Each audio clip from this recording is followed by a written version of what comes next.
E olha, ontem nós falamos aqui na Central sobre a nova nota de R$ 200. O assunto gerou repercussão, desde críticas por facilitar a lavagem de dinheiro, até uma preocupação com o histórico de volta da alta da inflação. Para a gente não ficar no achismo do porquê dessa nova nota, vamos conversar com o André Galhardo, que é economista. André, seja bem-vindo aqui na Central da Esperança. Uma boa tarde para você. Primeiramente, por que você acha que criou tanto alarde com essa nota de R$ 200? Boa tarde. Boa tarde, Luara. Boa tarde, Eduardo. Muito obrigado pelo convite. Na verdade, esse alarde que se criou em torno dessa divulgação do Banco Central, da nova cédula de real de R$ 200, na verdade, um alarde totalmente desnecessário. A primeira coisa, você tocou num ponto muito interessante, Lara, que é a facilitação de corrupção. Mas, mesmo com isso, a gente tem que tomar bastante cuidado. Não é porque uma nota é maior que a gente vai ter mais corrupção. Talvez a gente agilize, né, esse processo de uma cédula maior, acabe facilitando a vida do corruptor, mas isso não faz o menor sentido de imaginar que uma nota acabaria trazendo um aumento significativo da corrupção. E aí você tocou num outro ponto, que também é muito importante, que é o medo da população de ter um novo processo inflacionário. Veja só, a nota nova de R$ 200, que será colocada em circulação a partir do mês que vem, ela não será capaz de trazer nem 0,1% mais de inflação. Por quê? Porque ela não aumenta a renda das pessoas. O que normalmente acontece, a inflação acaba aumentando porque existe um excesso de consumo. Está todo mundo comprando, muita gente querendo as mesmas coisas. Isso faz com que o preço dos bens aumente. Aí faz sentido. E a gente sabe, até por conta da pandemia, e até antes mesmo da pandemia, a gente tinha uma situação muito delicada na atividade econômica brasileira. Então, a gente está longe de ter um processo inflacionário. E aí eu finalizo dessa parte de inflação falando o seguinte: a nota maior, quando a gente fala de inflação, uma nota mais alta, como essa de R$ 200, ela é a consequência de uma inflação mais alta e não a causa. Então, infelizmente, a gente teve a inversão de papéis. Não é porque a gente tem uma nota nova que a gente vai ser capaz de gastar essa nota nova. Então, esse alarde em torno de uma inflação muito mais elevada por conta de uma nota nova é totalmente desmedido.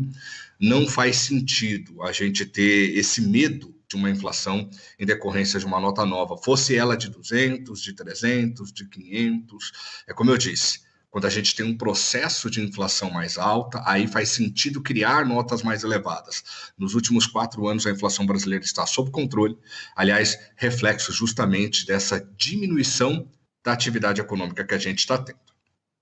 A gente até pergunta, porque ontem a gente estava comentando aqui na Central da Esperança e muitos se lembram, né? 2 ou 3 décadas atrás, a gente tinha essa supervalorização em relação às notas, né? Notas muito altas com valores baixos, ou seja, a desvalorização da nossa moeda. Então, qual foi o motivo exato? O Ministério da Economia falou em economia na produção do papel moeda, seria isso mesmo? Muito bom, Eduardo. Eu acho que, e aí para complementar, desculpa até ter me alongado na primeira resposta, mas para complementar é isso. O medo das pessoas, e é normal, tá? O problema é que eu vejo muitas vezes os próprios economistas cometendo esse erro. O medo das pessoas é justamente esse, a memória inflacionária. Nós passamos por problemas muito significativos na década de 80 e no início da década de 90, então o brasileiro tem medo do retorno da inflação. Então, estou aqui para tranquilizar. Não é a nota maior que vai trazer a inflação. Fiquem sossegados. Não tem nada a ver uma coisa com a outra. E aí, Eduardo, complementando, justamente, o Banco Central falou sobre a economia, né, sobre logística. Então, você vai usar menos espaço em carros fortes, em armazenamento das notas. De fato, há uma certa redução dos custos logísticos e de armazenagem desse dinheiro. Essa é a primeira coisa. A segunda coisa é justamente a pandemia que nós estamos passando. Uma parte importante do dinheiro que foi entregue às pessoas, como auxílio emergencial, por exemplo, não está retornando na velocidade que se esperava ao sistema bancário. Então, há uma espécie de entesouramento, as pessoas estão guardando dinheiro até por medo da prorrogação dessa pandemia, né, por um período muito mais longo do que se imaginava inicialmente. Então, de modo geral, estaria, segundo o Banco Central, faltando recursos físicos de dinheiro. Tá? Então, segundo o Banco Central, para dar maior liquidez ao sistema financeiro, cria-se essa nova nota para que o banco possa atender à necessidade das pessoas. O governo não está imprimindo dinheiro a mais, ele não está dando esse dinheiro para o banco. Ele está dando recursos físicos daquele dinheiro que já se encontra na conta dos correntistas e poupadores de modo geral. André, eu quero aproveitar a sua presença aqui na Central da Esperança, porque ontem nós vimos o tombo histórico dos Estados Unidos em relação ao PIB, Produto Interno Bruto. Hoje a gente está vendo na Europa o mesmo acontecendo em razão da pandemia, e aí a gente pensa um pouquinho no Brasil, né? Como é que deve se comportar a economia neste restinho de ano, já que a gente tem ainda uma pandemia prolongada até a descoberta da vacina? E para simplificar, para o pessoal de casa entender, né? PIB, parece muito, né, esse termo, Produto Interno Bruto. O que interfere na vida do brasileiro comum um tombo como esse na economia, André?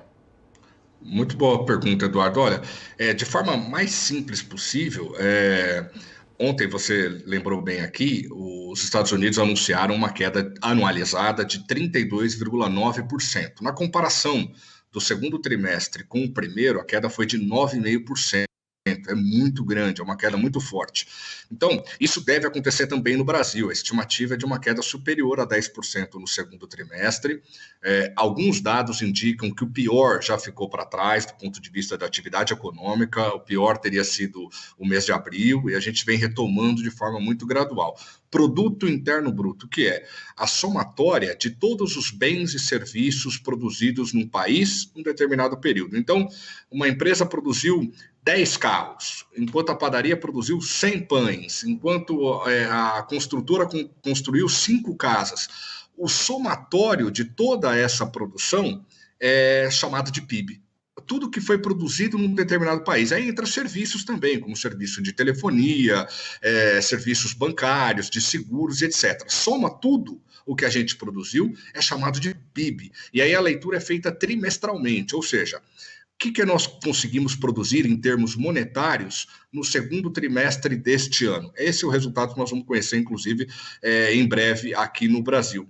Por que isso é importante? Quando eu falo que o Produto Interno Bruto caiu 10%, 9,5% nos Estados Unidos na comparação trimestral, eu estou dizendo o seguinte, que no segundo trimestre do ano, a economia americana produziu 9,5% a menos do que havia produzido no primeiro trimestre. Isso é ruim, porque aumenta o volume de desemprego e, consequentemente, acaba impactando na renda das pessoas.